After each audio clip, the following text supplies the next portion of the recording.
조선야담 이야기 시작합니다. 옛날 옛적 어느 첩첩산 중 깊은 산골에 한 나그네가 길을 가고 있었습니다. 이 사람은 팔도어사를 제수받은 암행어사로서 소임을 모두 마치고 수행원 하나 없는 호롤 단신으로 한양을 향해 발걸음을 재촉하다가 큰 고개를 넘게 되었습니다. 어사가 얼마쯤 가다 다리도 아프고 피곤하여 바위에 걸터 앉아 잠시 쉬고 있을 때였습니다. 웬 여자 하나가 숨이 턱에 차게 헐떡이며 달려왔습니다. 옷은 갈래갈래 찢어지고 머리는 산발을 한 여자가 달려와 애원합니다. 사람 좀 살려주세요. 남편이 저를 죽이려 해요. 살려주세요. 이유는 알 수 없지만 매우 다급하다는 것을 눈치챈 어사는 여인을 바위 틈에 숨기고 태연히 앉아 있었습니다. 조금 있자 발소리를 쿵쿵거리며 키가 팔척장승처럼 크고 얼굴이 호랑이처럼 험상궂게 생긴 남자가 도끼를 들고 달려오더니 다짜고짜 어사의 멱살을 잡아들고는 금세라도 내려 찍을 자세로 위협합니다. 내 이놈, 분명히 여길 지나가는 웬 여자 하나를 봤으렸다. 어디 있는지 대지 않으면 내 놈 해구를 두 조각 내버리겠다. 온몸에서 살기가 뿜어져 나오는 남자가 어사의 멱살을 잡고 무지막지하게 위협하니 기가 질린 어사는 자기도 모르게 여자 있는 곳을 가리키고 말았습니다. 괴하는 어사를 팽개치듯 밀어버리고는 여자가 숨어 있는 곳으로 달려갔습니다. 여인의 비명소리에 어사는 두 귀를 막고 뒤도 돌아볼 겨를 없이 정신없이 달려서 도망을 쳐버렸습니다. 얼마쯤 도망을 치던 어사는 자기 꼴이 매우 한심하고 무능하다는 생각이 들었습니다. 소위 어명을 받은 어사가 죽어가는 사람 하나를 살리지 못하고 이리 정신없이 주랭랑을 치니 얼마나 우스운 꼴이랍니까. 어사는 고을 가명을 찾아가 전후 사정을 이야기하고 군조를 풀어 괴한을 잡아다 참수시키고 여인의 한을 풀어주었습니다.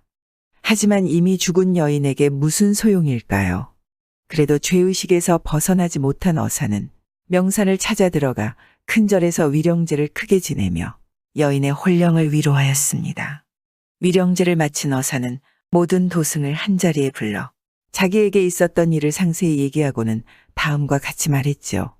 여러분이 이 못난 어사였다면 어찌했겠소? 어사도 살고 그 여인도 살 수 있는 방법이 없었겠소? 그러나 어느 하나 신통한 대답을 하는 사람이 없었습니다. 그때였습니다. 어린 동자승 한 사람이 일어서서 말하였죠. 소승이라면 이리 했겠습니다. 그래 묘안이 있으시오? 소승이라면 얼른 나무가지를 주어 장님 행세를 했겠습니다. 옳다. 그렇지. 그런 방법이 있었겠구나. 어사는 몇 번이나 무릎을 치며 옳거니를 연발하다가 동승의 이름과 나이를 묻고는 후한상을 내렸습니다. 허나 어사는 마음속 한편으로는 깊은 슬픔에 잠겼습니다.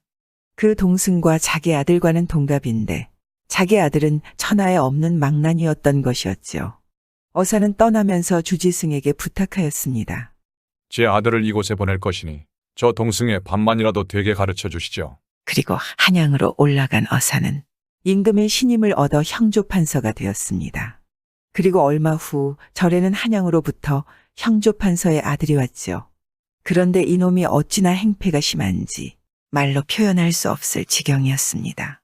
밥 짓는 여승을 밀어 구정물에 집어넣고 부처님 얼굴에 화상 그려넣고 제밥에 모래 집어넣는 것은 보통이며 심지어 수도하는 중들의 중대가리를 목탁 삼아 두들기기도 하였습니다. 그러나 새도 당당한 형판대감의 외동 아들인지라 감히 누구도 어쩌하지 못하였던 것이죠. 그러던 어느 날 형조판서의 아들이 수도하고 있는 젊은 중의 머리에다 요강을 씌워버렸습니다. 순간 젊은 중은 홧김에 옆에 있는 쇠절구공이로 형조판서 아들의 머리통을 후려쳤는데 이내 죽어버리고 말았습니다. 절하는 온통 발칵 뒤집혀버렸죠. 그것도 살생을 금하는 절에서 사람을 죽였는데 그것도 형조판서의 아들을 죽여버렸으니 이를 어찌한단 말입니까? 모두 나무아미타불만 찾고 있는데 동자승이 일어서서 말합니다. 스님, 제가 서울에 다녀오겠습니다. 모두 지옥에서 부처님이라도 만난 듯한 심정이었죠. 똑똑한 동승이 이 문제를 해결해 줄 것만 같았던 것이죠. 주지승이라고 어쩌겠습니까? 어리지만 똑똑한 동자승을 믿었기에 선뜻 허락했습니다. 동승은 짐꾼 하나를 시켜 형조판서 아들의 관을 수레에 실어 한양의 형조판서 집을 향했습니다. 동승이 왔다는 소리에 반가워 달려나온 형조판서는 관을 옆에 놓고 석고대죄한 동승을 보자 불길한 예감이 들었습니다. 절에 보냈던 자식에게 무슨 일이 있는 게 틀림없어 보였습니다. 동승 웬일이냐? 그리고 옆에 있는 그 관은 또 무엇이냐? 대감의 아드님이 젊은 수도승을 하나 때려 죽였습니다. 그 스님은 3대 독자인지라 그 부모님들이 자기 아들을 살려내라고 아우성임으로 시체를 가져왔습니다. 대감은 기가 막혔습니다. 결국 그놈이 일을 저지른 것인가 하고 말입니다. 아니, 죽은 사람을 내 무슨 재주로 살린단 말인가? 부모가 사람 죽이라고 가르치는 부모가 어디 있단 말이냐? 어찌해 볼 도리가 없는 일이거늘 어쩌자고 저 시신을 이리 끌고 왔느냐? 대감 진정 어쩔 수 없는 일이라고 판단하십니까? 그야 당연하지 않은가? 인명은 제천이라는데 사람인 내가 어찌하겠는가? 똑똑한 내가 오늘은 좀 이상하구나. 몇 번이나 다짐을 받은 동승은 사실은 수도승이 죽은 것이 아니라 대감의 망나니 아들이 죽은 것이라고 사실대로 말하자 형조판서는 깜짝 놀랐습니다. 이를 어찌한단 말입니까? 한편 절에서는 동자승을 보내놓고도 바늘방석에 앉은 것처럼 불안했지요. 언제 포졸들이 몰려올지 모를 판이었습니다. 아니나 다를까 며칠 후 포졸이 밀어 닥치더니 주지승은 당장 서울 형판대감에게 올라와 동자승의 시신을 가져가라는 전가를 전했습니다. 주지승은 눈물을 주르르 흘렸지요. 차라리 자기를 죽이지 젊고 총명한 동자승이 목숨을 잃었다니 슬픔에 하늘이 무너지는 것만 같았습니다. 한양에 올라와 형판대감 대청 뜰 아래 엎드린 주지승은 분노와 증오에 불타는 눈으로 형조판서를 바라보았습니다. 그리곤 대감의 호령이 떨어졌습니다. 노승, 내가 내 아들 공부시켜 달랬지 죽여달랬어. 당장 물꼬를 낼 것이로되 지난날 정리를 봐서 살려두는 것이니 잔꾀를 부리는 동자승의 시체나 가져가시오.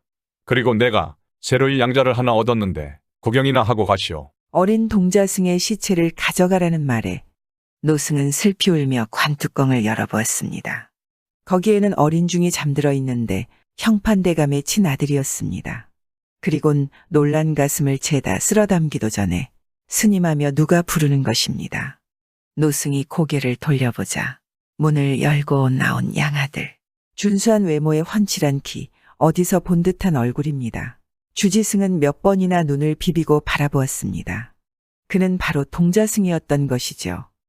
형판대감의 아들이 된 동자승은 재주가 뛰어나 후에 과거에 급제하여 벼슬 길에 나가 훗날 영의정이 되는 훌륭한 사람이 되었다 합니다. 사람의 인연이란 참 묘합니다. 살려달라 애원하는 여인이 숨은 곳을 가리킨 그 손이 결국 자신의 아들을 죽음에 이르게 한 결과를 낳았지만 또 새로운 아들이 생겼으니 말입니다. 옛날 이야기 자체로만 보면 허황돼 보이지 않겠습니까? 하지만 혹자의 말대로 그 허황됨 속에 허황하지만은 않은 뜻이 숨어 있는 게 우리 옛날 이야기인 것 같습니다. 구독과 좋아요와 함께 오늘도 좋은 날 되세요.